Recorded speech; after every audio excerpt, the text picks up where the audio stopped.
where we get all three legacy characters. Yeah. Just because you just killed off Dewey and he can't come back. Even as a Force ghost, it wouldn't be the same. Nope. No. And he was like, guys, when we say gutted, we mean like legit knife in the front, knife in the back, pulled from bottom to top. It was really sad. And Gail's reaction was also really sad and really well done. Courtney Cox is just divine. Lovely, lovely, lovely.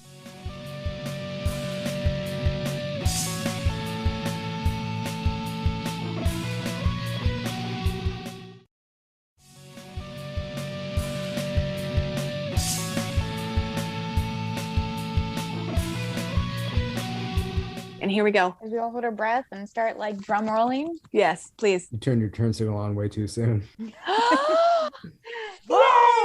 Sydney's back in Woodsboro. So happy to see Sydney back in Woodsboro. Hugging Gail. Oh my God, really, it's so sweet. Them have like a positive interaction. It's always been a frenemy situation between Gail and Sydney. They love each other, but it's like, it's like family. That's literally like, I'm forced to love you, but there are days where I just don't like you.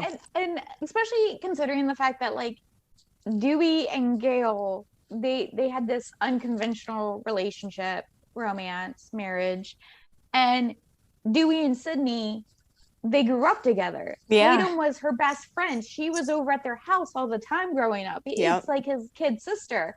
That Dewey was for many, many years of their friendship the glue that held them together. Yeah. And without the Woodsboro murders or any of the other massacres, they didn't really have a need to communicate one to each other. Right. They could just always go through Dewey. Yeah, you're absolutely right. Yeah, Dewey was the warmth. You know what I mean? Dewey was he was the one that made it a friendship and not just like a reporter and her subject type of thing. I think I have an unpopular opinion, but I don't love the actress who plays Sam. I find her, so I pose it to you guys. What do you think? I find her emotions to be a little flat for me most of the time. When especially for me, next to Jenna Ortega, who just, I believe. I just want to like take her like a little bird and nurse her back to health. Jenna Ortega is acting way outside her age range, especially up against the actress who plays Sam. It's not that I don't believe her. Yeah, it's not that I don't believe her. It's just that, well, maybe it is, because the reason I was going to give is like, well, it's not that I don't believe her. It's just that she's not doing a great job. It's like, what if I told you that English is not her first language? Impressed. It's still, it wasn't that her English accent was bad. Like, no, it's just, there's a thing with some actors and actresses whose native language is not English. When they become English language actors, there's always like an otherworldliness to them almost. And it comes across like Salma Hayek is one who, she has a much thicker accent, but even when she tries to not have the accent, there's something just different about her inflections and her speech patterns, because English isn't her original language. Even though she's probably spoken it the majority of her life at this point, it's still there. And I think, and that is the case with her as well, because prior to this, almost all of her acting credits are on like Spanish language shows and movies. Yeah, had you not told me that, I would have never known that she was Spanish speaking, because it's perfect. She sounds perfect. You know what I mean? Like there's no hint of a accent to me at all. I never would have picked that up. You know what I mean? So I can understand that, because I mean, think about like Benedict Cumberbatch in Black Mass with Johnny Depp, where a British man had to play a Bostonian. Yeah, so Christian face, like yes, exactly. So it's I love Benedict Cumberbatch, but it is not well done. Like his acting was good in it, but his accent was terrible. You know what I mean? Her acting is not terrible, but it's just not it's not to the level that who she's on screen with. It doesn't match. She's not doing a bad job. She's just not she's not rising to the level of her co-stars. And so, but her accent is indistinguishable. I'm like, that wasn't any part of me just saying like, I don't know. I just Yeah, she's just not. I don't know how to explain it. I just feel like she's her got emotions are flatter. She's just got a lot to catch up to with the co-stars that she has on screen, because Jenna Ortega has a lot under her belt, you know what I mean, like and very highly produced things. So you know, like, so she's on screen with Neve Campbell, she's on screen with fucking Courtney Cox from Friends, like, you know, she's got some growth to do, and that's not, and again, she's not doing a bad job, just, you know. I feel like my opinion of not being super impressed by her, I don't diss her, I feel like I'm the unpopular opinion, that I think in some of the like online forums and YouTubes and podcasts are like, wow, she's great, and I'm like, oh, okay, maybe it's just me. Yeah, because I did like her quite a bit, but yeah, I don't know, I thought she was good. Jenna Ortega, going back to her being a scream queen, I forgot she's in The Babysitter. Oh, that Netflix series or show movie thing. Yeah. Well, dude, no, she's in the second one. That's right. What's his name? What is it? Gallner? Who we just talked about? The parking lot, like, kind of Matthew McConaughey character. He's in The Haunting in Connecticut. He's in that. He plays the son who can like see what's the premonitions, has the visions and everything. And yeah, he's got a good horror background for him as well. Like, he you know, and mostly he played a lot of like kind of sickly, meek, kind of, you know, gothic artistic characters. So this role is pretty fun because we see him as like this hick, kind of gross, trying to be a badass type character. So I think it's definitely a 180 from Jennifer's Body and Haunting in Connecticut. So that's cool. And his character on Veronica Mars also, he was I think one of the earliest in that IMDb credit order, where he was like young and dweeby. He was Dick Casablancas' little dweeby brother that everyone wanted to forget about. I love Mindy. And there's a scene coming up again. So what her monologue in this movie is probably if not my favorite scene, in my top 3, but one of her other gems while on screen is, you know, there's a killer running loose, and so she's on the couch watching movies as her uncle did before her, and Richie's like, hey, I'm gonna go get some beer in the basement, do you want to come with me? And she goes, nope, but you were right to ask. And then he's like, and then he goes to leave and she's like, he's gonna die. It's like phenomenal. It's phenomenal. She has amazing comedic timing. And I like that Randy and Martha's niece and nephew, and then son and daughter, are cool, attractive kids. Versus Randy and Martha. And, you know, Martha and Randy are very unique looking individuals. Not good, not bad, just unique and nerdy, you know? Very nerdy. Very nerdy. Yeah, I mean, Jamie Kennedy's not a bad looking dude. He's just a little, he reminds me of like he's a Seamus. It's a thing like your dog. Yes. And I say, Jay knows exactly what I'm talking about when I say this, because it's a face that like, once you love it, like you love it wholeheartedly, regardless of how annoying it is, but because you know it's annoying. It's annoying. It's very excitable. It gets a little over the top, but you love it regardless because of those factors. One of my favorite lines from Scrubs is like, you know, people kept bagging on JD's looks, played by Zach Braff. And he's like, hey, at the very least, I'm interesting looking. Yeah.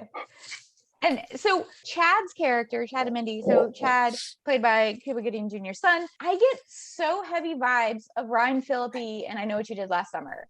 Like the bulky, kind of the macho guy, and just the way he like talks. Yeah, I can see that. Especially in the first bar pool hall scene where he's like, hey, you got a problem? And he like puffs out his chest. It was very much Ryan Phillippe's character. And I know, I mean, it's an archetype. Yeah. I think that was what they're going for, is like the preppy dude. Yeah. No, it absolutely works. There's something overly dark about them watching the movie based on their uncle's death. Oh, I was gonna say it's very meta. How meta of them to watch that movie about like their uncle in the same living room, like in the same couch placement, like about a murder that happened to their uncle. So it's like it's a movie based on a true story that she's watching live in the same room. I still find it kind of believable because we all have that same movie we watch a million times, like every month, or like I posted on my Insta something about like Halloween season 3, Halloween 3 season of the witch, and someone was like, I'm ashamed to admit this, we watch it once a month at my house. And so yeah, like we all, like, how many times I've seen Saw or Scream, I don't know, but for them it's fun. Yeah, I absolutely love, I love Mindy is my favorite character. Scream 5 just when she's like, and I'm gonna hook up with Francis, and yeah, like they're just after all is said and done, like they're just sitting on the couch and she looks over it, like she makes eye contact with the chick, and then she just this little head tilt, like, come on over here, just give me here, like I'm like, get it, girl, yes. Yeah. She has got such charisma that I just wish I had an ounce of. Like, I don't know if this is a question. It probably won't work as a question, but I definitely do have the check the location of my partner. Like, and not, but I'm like, man, this already sounds possessive. And I was like, maybe I shouldn't even say this out loud. But it's a safety thing. To see, yeah, has he left for work yet? Yeah. No, still at work. I don't have to start dinner for another 15 minutes, or whichever. Or he'll do it to me. He's like, oh, I just wanted to make sure you were still at the movie theater. Yeah. Or if you went to the second location and got burgers or with someone. So I love the Find Your Fam. Oh, it's fantastic. So this is sad. We get to see a sibling die. Hashtag these wounds are fatal. Yeah. Yes. 110%. He got stabbed in the femoral artery. There was so much blood. Yes. Oh my God. And then he just straight up stabbed him in the lower abdomen and in his wiener. Bummer. So like, yeah, no, those exactly right. Hashtag those wounds are fatal. There would be no way. Whatever. And so up to this point, I had been suspecting Liv, the pink-haired girlfriend, because she's an outsider. Also, Mindy being like, you're too boring to be the psycho. And I'm like, bitch, I'll show you how psycho I can be. Like, I could see it. But this is when I'm like, wait, this doesn't make sense. That they're like, we're just going to run in, we're going to grab an inhaler, get it back in the car, and GTFO. And so then what does Richie do? He comes in, turns on the lights, kicks everyone out, and go gets a beer. I'm like, whoa. That was not the plan. Why are you going to go get a beer right now? We need to be back in the car. This is not take your time and sip on a beer for an hour. This is get back in the car. I also love the way Richie addresses everyone, because that is something, because I am such an awkward person that is something I have done before. Like what he said, I have very much said when addressing a crowd. Hello, Gen Z. How are ya? Like I've done that. So this just wonderful interaction of like how crazy we look at this age gap now between millennials and Gen Zers, and how much we talk about it. And it's mind-blowing to me, like just within the last, I'd say probably like last 10 years or so, we've seen such a definitive baby boomers, millennials, Gen Zers. It's like war on each of them is war with the other one, and no, like none of the two or none of the three shall meet. Like it just, it's super funny. I'm not looking forward to the time where like finally all the memes I understand, and like the music in the grocery store I'm jamming with. I'm not looking forward to in like 5 to 10 years. It's going to be like Olivia Rodrigo and other things, and it's going to be all SpongeBob SquarePants memes, which I do not understand.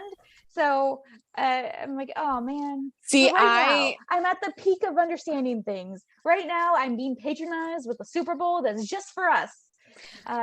I can get some of the SpongeBob stuff. I was like just coming into too old at SpongeBob. So I think I was, because that came out in 1999. So I was 7. Yeah. So I was 7 years old. So I was just like right at the cusp of being too old for it. I think it's cute, but yeah, no, I 100% agree. I was actually just talking about this with my partner like yesterday. Like, well, how weird is it going to be when our nieces who we were with yesterday, how weird is it going to be, in 10 years, 5 to 10 years, when they have their own cell phones? Like Will we have TikTok?